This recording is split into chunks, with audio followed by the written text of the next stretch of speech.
Nous amorçons la seconde partie de cette émission qui reçoit aujourd'hui l'ancien maire de Ouelessebougou, une ville située à 80 km du Mali, ancien ambassadeur du Mali en Inde, qui est aujourd'hui candidat à l'élection présidentielle de son pays, M. Niankoro Yet Samake, toujours en notre compagnie. Merci d'être toujours là avec nous. Nous le disions tout à l'heure, on a adressé un peu le bilan du président Ibeka au pouvoir et j'allais vous demander, vous étiez jusqu'à un passé récent ambassadeur du Mali en Inde. Aujourd'hui, vous dressez un bilan quand même un peu catastrophique du règne de Ibeka au pouvoir. J'allais vous demander, c'est depuis que vous n'êtes plus ambassadeur que le bilan est catastrophique? Il me semble que vous ne m'avez pas écouté avant que je ne sois ambassadeur. Le PACP, Parti pour l'action civique et patriotique, a toujours critiqué et proposé des solutions. À l'issue de l'élection présidentielle de 2013, quand Ibeka et Soumaïla nous ont demandé de les soutenir au deuxième tour, le PACP s'est dit non. Nous ne donnons de consigne de vote ni pour Ibeka ni pour Soumaïla. Donc vous n'avez pas donné de consigne de vote en 2013? Non. Mais cela n'a pas empêché quand même Ibeka de vous nommer ambassadeur quand même. C'est l'appel du pays. Quand ton président, qui représente une nation légitimement élue, appelle un citoyen à servir de ses compétences, de ses capacités, la nation pour sauver l'image, pour protéger l'image, rehausser l'image du Mali, je ne saurais dire non à cela. Oui, mais c'est une qualité déjà de vous repérer, de pouvoir porter un choix sur vous. Absolument, mais cela ne veut pas dire que ça m'enlève toute ambition de servir le peuple malien à d'autres capacités. En tant que chef de parti, en tant qu'ancien candidat à l'élection présidentielle, mes ambitions pour le Mali ne s'arrêtent pas à un poste d'ambassadeur. Oui, mais bien entendu, vous avez été éjecté de ce poste depuis janvier. C'est votre interprétation. J'ai été rappelé un ambassadeur, ça se nomme et ça se rappelle. Mais selon vous, c'est dû à quoi justement votre rappel? Parce que j'ai lu quelque part que c'est pour insuffisance de résultats. Ça me fait très rire. Parce que les Maliens en ont ri quand ils ont entendu dire ça sur les réseaux sociaux. Oui. Mais c'est des attaques à vil et vaines. Je ne donnerai pas de dignité à ces attaques-là en leur offrant des réponses.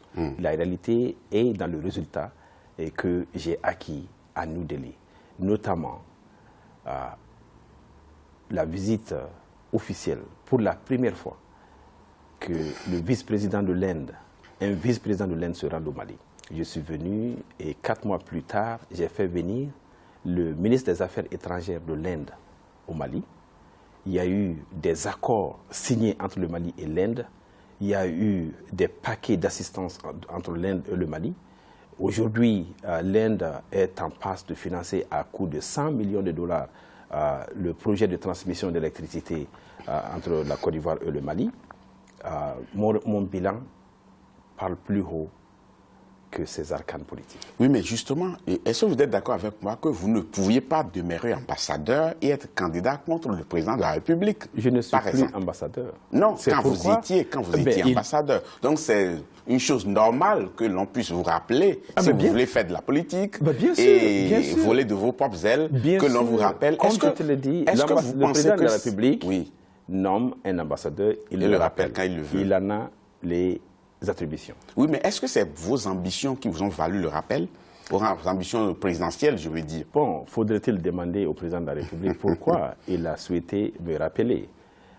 Ce que je sais, quand il m'a appelé pour servir le Mali, j'ai répondu oui et je l'ai fait avec abnégation et intégrité. Monsieur Samake, vous êtes candidat à cette élection présidentielle sous la bannière de votre parti. Que pèse le parti aujourd'hui? Le parti pèse beaucoup plus qu'en 2013. Et certainement plus lourd qu'au jour de ma nomination comme ambassadeur. Quels sont vos indicateurs? Les indicateurs, c'est que nous avons plus d'élus aujourd'hui, d'élus locaux. Bien sûr, nous n'avons pas d'élus nationaux. Nous avons des élus locaux que nous n'avions pas. Nous avons un niveau d'implantation aujourd'hui que le parti n'avait pas connu. Et aujourd'hui, nos idéaux sont mieux partagés avec le peuple malien. Nous avons une plateforme qui prend en compte les aspirations du Mali. Et aujourd'hui, nous avons presque peaufiner un projet présidentiel pour l'élection de 2018. Pour avoir aussi des atouts, quel est votre atout principal? Mon atout d'abord, c'est mes capacités. Comme vous l'avez dit, j'ai été d'abord dans les organismes internationaux, une ONG de développement qui a fait des résultats palpables que tous les Maliens connaissent aujourd'hui. Après ça, j'ai servi comme maire de la commune rurale de Wélé-Sébougou et l'essor de cette commune n'est pas caché au Mali. En tant qu'ambassadeur, j'ai réalisé que de belles choses pour le Mali. Toutes choses qu'on m'a confiées dans mon parcours portent plus de positif. Et donc le Mali peut me faire confiance que je ne suis pas de ceux-là qui vont aller en deçà des promesses faites. Certaines personnes qui se sont prononcées sur votre candidature ont estimé que vous pourriez apporter une touche américaine. Mais c'est quoi le fondement? Il y a quoi en dessous de cette touche américaine-là? Non, ils se sont mépris. Ça n'a rien à voir avec une touche américaine. C'est une touche, c'est le yé politique. C'est une politique basée... Le yé politique? Le yé politique. Ça veut dire quoi? Ça veut dire qu'une politique basée sur des actions concrètes, sur le résultat. Oui, mais ça, c'est la démagogie politicienne. Ça n'a rien de c'est démagogie. C'est ce qu'on entend tous les candidats chanter à longueur de journée. Tous les candidats chantent, oui. Yes Samake prouve. Mes résultats sont là, mes actions concrètes demeurent. Personne ne peut enlever cela juste parce que vous n'aimez pas Yes Samake. Vous pouvez ne pas m'aimer, vous ne pourrez en aucun cas dire que je fais de la politique politicienne sans résultat concret pour le peuple. Mais est-ce que vous avez déjà vu un acteur politique dire qu'il fait de la politique politicienne? Donne-moi un acteur politique au Mali qui a pu réaliser autant que moi avant d'être Attention, au pouvoir public. Des candidats, j'en ai rencontré qui m'ont affiché pas mal de choses qu'ils ont faites. Depuis l'élection de 2013, je parle du cas du Mali, bien entendu. Donne-moi Depuis 2013, des candidats, j'en ai rencontré. Je te mets au défi de me donner le nom d'un seul candidat. Oui. À l'élection présidentielle de 2013 et de potentiellement en 2018, qui a fait autant que Yes Samake avant d'être au service public. Il paraît que vous êtes porteur d'un plan audacieux pour le Mali.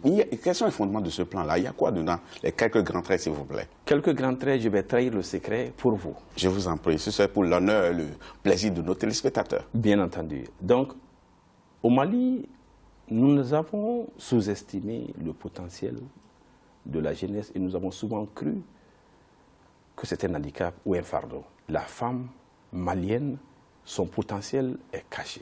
Le monde rural. Notre plan prévoit d'exploiter le potentiel de la jeunesse, de la femme et du monde rural et de la diaspora. Notre plan prévoit un vivre ensemble qui va redéfinir la redistribution des pouvoirs et des ressources selon les régions et selon la composante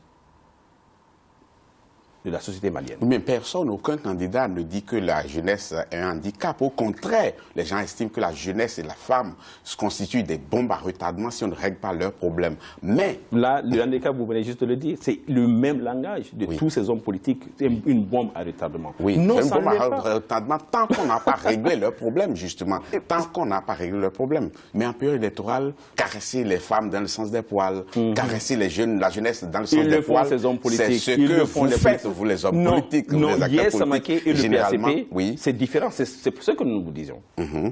Notre politique est basée sur l'action concrète. D'où le nom Parti pour l'action civique et patriotique. Je vois que vous portez bien votre projet, votre candidature. Et même vous écoutez, c'est un peu comme si vous êtes déjà à la porte du palais présidentiel. Mais avant cela, il faudrait quand même surmonter un certain nombre d'obstacles. Lesquels, par exemple? Il y a des candidats, et pas des moindres, qui sont en course aussi. Vous n'êtes pas le seul. Il va falloir surpasser les autres. Ils n'ont pas de projet audacieux pour le Mali, à ce que je sache pour le moment. Ils ont des projets, de valeur. Ils ont des projets, mais ce n'est pas audacieux.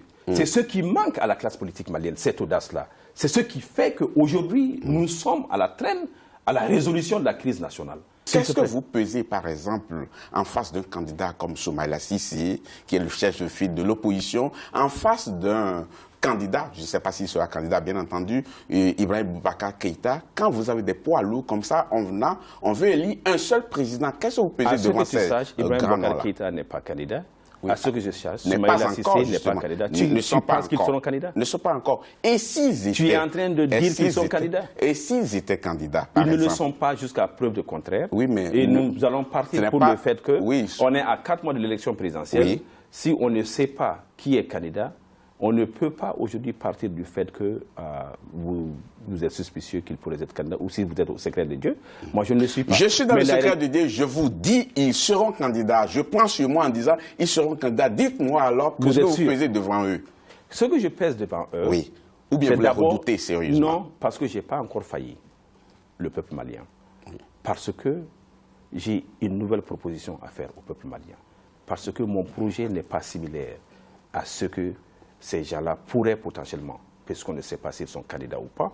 Je dis, bon, au vu de certains indicateurs, j'ai comme l'impression qu'ils seront candidats et il va falloir les battre dans les urnes. C'est ce que nous allons faire. C'est ce que nous allons faire. Vous en avez les atouts? Les atouts, absolument. C'est d'abord la crédibilité. Ces gens, on les a testés. Le résultat, toi et moi, nous sommes d'accord que le Mali est dans le marasme total aujourd'hui. Toi et moi, nous sommes d'accord que la sécurité n'est pas encore donnée aux Maliens. Absolument. Nous sommes d'accord que le Mali ne parvient pas à assurer les services de base, les services sociaux de base au Mali. Nous sommes d'accord sur ça. Oui, ça veut dire que les promesses faites ne sont pas tenues. Nous avons vu tous ces acteurs qui ont été ministres, premiers ministres, président de la République. Pour quel résultat? Le peuple malien va saisir cette opportunité prochaine pour exiger le parcours des candidats. Monsieur Samaké, dernière question dans cette émission. Si vous étiez élu, quel est l'acte premier que vous allez poser pour montrer aux Maliens qu'ils ont eu de belles raisons de porter leur choix sur vous? Il n'y a pas qu'une seule question urgente au Mali. Il y a une priorité qui est la sécurité. Si je suis président de la République demain, je vais demander des états généraux sur la sécurité. Je vais demander aussi à toucher la vie des Maliens par des projets tangibles, notamment la mécanisation de l'agriculture, en faisant en sorte que le Mali est exportateur en moins de 3 ans que d'importateur de vivres. Monsieur Niankoro Samaké, merci beaucoup d'avoir été de notre dans cette émission. Nous en arrivons au terme et on n'a pas la prétention d'avoir abordé toutes les questions, mais d'ici à la date des élections, on aura le temps de se recroiser encore et d'approfondir avec des éléments beaucoup plus précis votre candidature, vos atouts, vos faiblesses aussi, et jusqu'où vous êtes capable d'aller. Vous prenez le pari avec moi? Bien entendu, et vous serez surpris parce qu'en ce moment, les choses vont se préciser. Et vous allez voir un candidat Samaké plus populaire, un candidat Samaké plus plébiscité par son peuple, et en ce moment, vous me direz, vous aviez raison la dernière fois.